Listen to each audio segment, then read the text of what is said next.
We are with State Representative Tina Orwall from the 33rd District. Recently, there was a lot of news going around about sexual assault kits. Talk to me about that. Well, as you know, we've been working on this topic for a number of years when we discovered we had 10,000 untested sexual assault kits, which meant survivors whose voices were never heard, no path for justice, and a lot of dangerous predators in our community. And so I'm really pleased that thanks to the high throughput lab and all the great work of the Washington State Patrol, we're going to have all of those kits tested by the end of the year.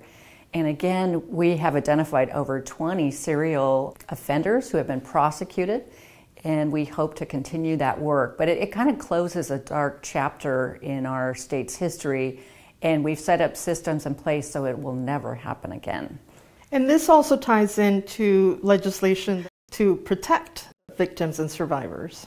Absolutely. We've done a number of bills. We have a tracking system where the survivor can go online to check the status of their kit. We have trauma-informed training for law enforcement and now prosecutors. We have a lot more resources, including a survivor bill of rights, so that they have knowledge of the process and have an advocate to walk that journey with them. So we've done a lot of things to really create a trauma-informed system to support survivors. What's on your plate for this very short session?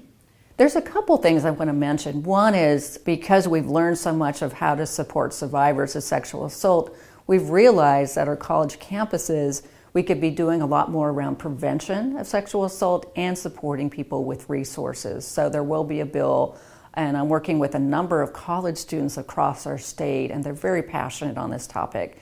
And I think we can really create some things and resources for students. The other thing, and we're all talking about AI, and we're really looking at how people are harmed. So last year I did an intimate image bill. Well, now we're seeing people are taking someone's face and they're doing these digitally altered images that make it look like they're doing things that could be very lewd. It could be part of pornography, and it could be incredibly damaging to an individual because you can't differentiate whether that's real or not. So we want to make sure we're putting protections in place for people who have been harmed. And we're hearing more and more stories where these images show up online. So again, this will be a path for justice.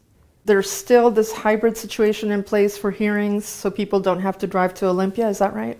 Yeah, and I think one of the things we learned about the pandemic, and there were a few things, is that when we had the Zoom ability for people to do the hearings, that we got huge participation from all over the state. So we really want to keep that.